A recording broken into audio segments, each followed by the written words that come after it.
Hello, all you Covenant-destroying, Spartan-loving cosmonauts. As always, I am Cosmic, and today we're going to be reviewing Halo Wars 2, the sequel to the 2009 console RTS, this time from Creative Assembly, 343 Studios, and of course, Microsoft.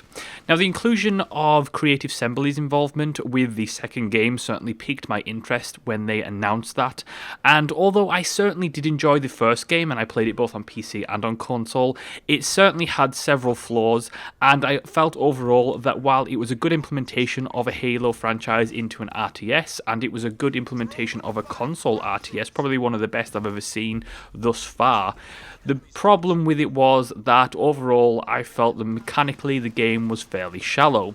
So coming into Halo Wars 2, I certainly had a degree of skepticism, but also a degree of optimism knowing that Creative Assembly was involved. So for those of you who played Halo Wars 1 and completed it will know the finale of that story. For those who don't know, the game essentially finishes off with the crew of the UNSC Spirit of Fire entering cryosleep and drifting off into space. Now, this game takes place 28 years after the events of the original game, which basically puts it in the timeline of just shortly after the events of Halo 5.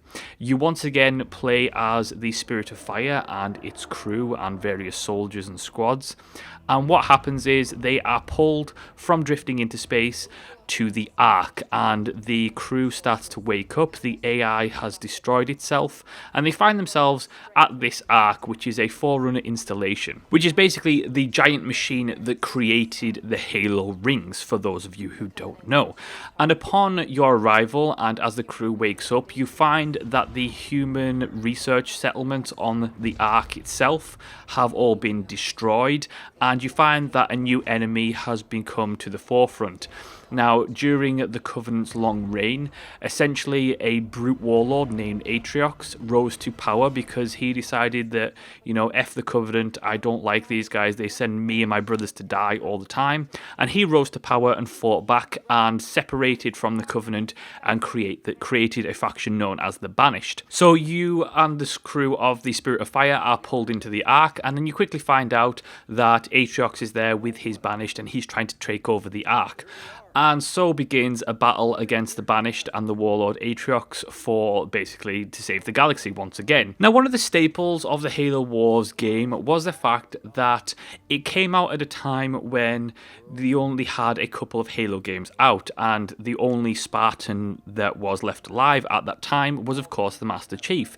And so one of the staple points of this game was the fact that you had to use the UNSC Marines, but you also had access to squads of Spartans, and you had your own Spartan hero units, and you were able to basically culminate all these units into a fighting force, which was a lot of fun. So while we're talking about the setting of the game, let's talk first about the story of the game. I have to say that without spoiling the story, I have to say that it was a lot of fun. I really enjoy Halo Wars' story. Halo Wars 2 is even better than the original in terms of its story. I like the cast of characters. It does have its own specific flaws that are frankly inherent to the Halo franchise as a whole. Like, for example, you have these characters and a cast of characters that are all interesting in their own right, but a lot of them tend to be very one-dimensional. They tend to be not very well explored within the confines of the story itself. And overall, while it was an enjoyable story, I thought the voice acting was very well done, the CGI cutscenes were fantastic, and I enjoyed the plot and the pace of the plot itself, but it does have its own particular flaws and gaps and holes. Now, while that I said that, I have to say that overall, as an overall storyline, it was enjoyable, and as an overall cast of characters, it was fairly enjoyable. And it always reminds me, and every single Halo game has done this, Halo reminds me of a decent action movie.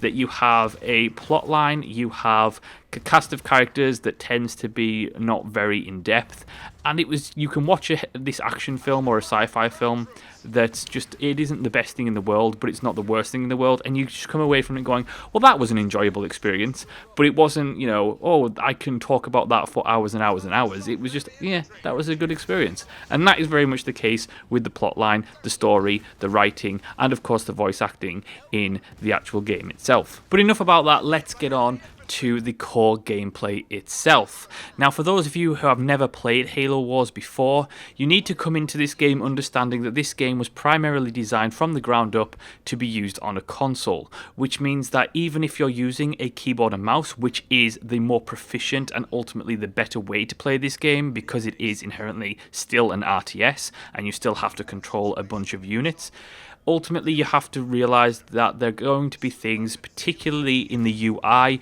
that are built for console. So for example, you're going to have to deal with radial menus, and that's just a thing. And it's annoying, and it can be a little bit irritating that I can't just hotkey something, but that is the way that the game is designed. And it does, for me, hurt a little bit because I think that they could have just done an entire UI redesign for the PC version. However, it isn't the case, and that was a little bit of a disappointment. Other than that, PC users will be right at home with the control scheme, and I think for me personally, it is the right way to play this game in particular. The controls, from what I've seen on the Xbox version, work well for the most part, but I think to get the best out of the game and to get the best experience in terms of a user interface experience, it is the way to go for mouse and keyboard. Now, the way the game is constructed is that it centers around base building and resources. So you set up your main base, and then you have mini slots where you can place other buildings like a supply drop, a power supply, barracks, armory, air drop, that kind of thing, and it's based around that idea. To be able to build anything within the game, you need resources, and there are two main resources in the game. There are supplies and there is power, and you can get them from various base buildings that generate those, but you can also find them around the world by destroying enemy silos. Where I feel Halo Wars 2 is superior to that of its predecessor is in its unit design and its unit mechanics. So this is where I can kind of tell Creative Assembly have had a little hand here. So not only do you have the staple units of the franchise, such as Warthogs, such as Spartans, Marines, Hellbringers, which are the flamethrower units, and a variety, and there's a big unit variety in this game, which I was very impressed with. There's a multitude of units, and while the overall meta still remains very much the same in terms of there's going to be units that counter units hard, and there's going to be units that counter units soft. So, for example, Warthogs are fantastic against infantry, but you get up against a strong vehicle and it is going to wipe you out in an instant. But there's more to the layering than that. In the original Halo Wars, it was very much the case of this unit trumps this unit trumps this unit. In Halo Wars 2, units can be upgraded and gain experience so that they become less squishy and less prone to hard counters from enemy troops. On top of that, you also have certain units, which there's quite a few units that have individual abilities on top of that. So for example, Spartans have Spartan Slam, which not only can destroy units, but also can be used on enemy vehicles so that the Spartan will take over the vehicle itself. Warthogs also, for example, have a ram ability, so you can press and activate that ram ability, and then the Warthog will ram into something, which is really good for facing down vehicles that the Warthog is not particularly strong against. Both the human side and the Banished side have a large unit roster, and it is a lot of fun both in single player and multiplayer to be able to access a variety of things and thus be able to form up different tactics. The great thing about Halo Wars 2 in terms of its units is not only that the fact that the unit roster is varied and each unit has its own specific advantages and disadvantages, strengths and weaknesses, but it's also the fact that the AI overall is vastly improved. Halo Wars, the original game, was very easy, especially in the single player, and especially because I'm such a fan of the story in various video games that I want the single player to be not only well told in terms of its narrative, but I want a bloody challenge when it comes to the gameplay. And I have to say that Halo Wars 2's single player campaign did offer that in spades. Enemies will try and flank you, they will try different tactics, they will make sure that they put their units up against units that are going to be at a disadvantage. They will also have access to abilities, so that they will consistently use abilities to take down your army. And I have to say that the challenge level of the single player was surprisingly good. Definitely not perfect by any stretch of the imagination, and there certainly comes a point where once you have access to a large enough unit roster and you have ample resources coming in at any given point, it gets to the point where you will probably trounce the enemy for the most part.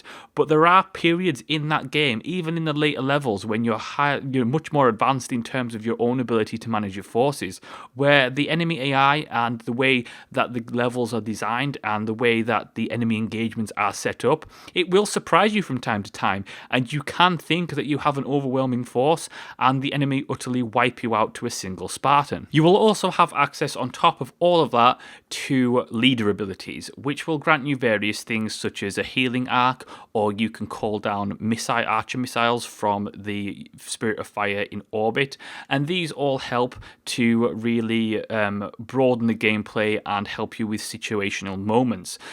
All of these leader abilities cost resources as well, so it's not just a case of they have a cooldown and then you can use them over and over and over. You have to be able to have enough resources to activate those abilities. But that's enough about the single player and the core mechanics. Let's get on to the multiplayer. Now, the multiplayer has a wider range of modes that work very well, and I have to say I had no trouble with. The level design of the multiplayer was probably my favourite part. It really did help enhance the experience, as well as using different tactics against various enemies. The one mode that I really wanted to like but ultimately hated was the addition of the Blitz mode. Now, for those who are not aware, the Blitz mode is where instead of your traditional base building mechanic and you build units using resources, instead you have a deck of cards and you unlock card packs by playing the game. You open these card packs and these card packs contain everything from units to leader powers, and you can use these cards in the game to summon various units and do a wider range of things, and there's different types of the same unit in the card system. So for example, you can have a hero card, or you could have a warthog that is a normal warthog, or a hero's warthog that will do very different things, and each of these cost resources to be able to summon. Now, in theory, this mode sounds fantastic, and I have to say it is fun to play as well, and that is an important note. The problem is that the entire system contains a microtransaction system, so that you can buy with real-world money more card packs, which isn't necessarily a problem, except for the fact that when you have duplicate cards of the same card, you're able to combine them to level that card up, which means that the entire Blitz system is inherently pay to win, because someone who's bought a ton of card packs is going to have better cards than you will. So I wasn't particularly impressed with the Blitz system at all. However, all the other multiplayer modes work very well. Now, lastly, I want to touch on the visuals and the audio. Firstly, the audio was phenomenal throughout. I have to say that I was impressed with the voice acting, I loved the music, and the sound effects were great, and I have no problems with either of those trifecta of audio. The biggest issue was the technical performance of the game, and this really let me down in a big way. So first is the levels themselves. They're not well detailed. There's some sections that look really nice, and then there's other sections that just lack a significant amount of detail, and I actually thought, hey, this does not look like a game in 2017. This looks like the original Halo Wars. Units are very much the same. You have some units that are well detailed, and then you have units that just look bare, and they look like they could come from anything. And it was a real shame that the graphical fidelity of the game was not really pushed up for the second title. On top of that, you have the technical performance of the game, which is shoddy at best at its current time. Multiple frame rate drops, multiple bugs, and including bugs that really start to irritate you. For example, you finish one campaign mission, and then at the start of the next campaign mission, all the optional objectives from the last campaign decide, oh hey, you failed all these optional campaign missions, and I'm like, well, this is not even the same mission, what are you talking about? And it just spams your screen with that. And there's just multiple issues on the technical performance side. It's something that can get fixed in the future, however, it should not be there at launch, and that's just a fact. It is a little bit of a mess when it comes to performance. I should not be having problems, especially with the low resolutions, the lack of detail, and ultimately, it's not like we're playing StarCraft 2 here. There's not that many units on the screen all at once. Why is my frame rate dropping below 30? It is ridiculous.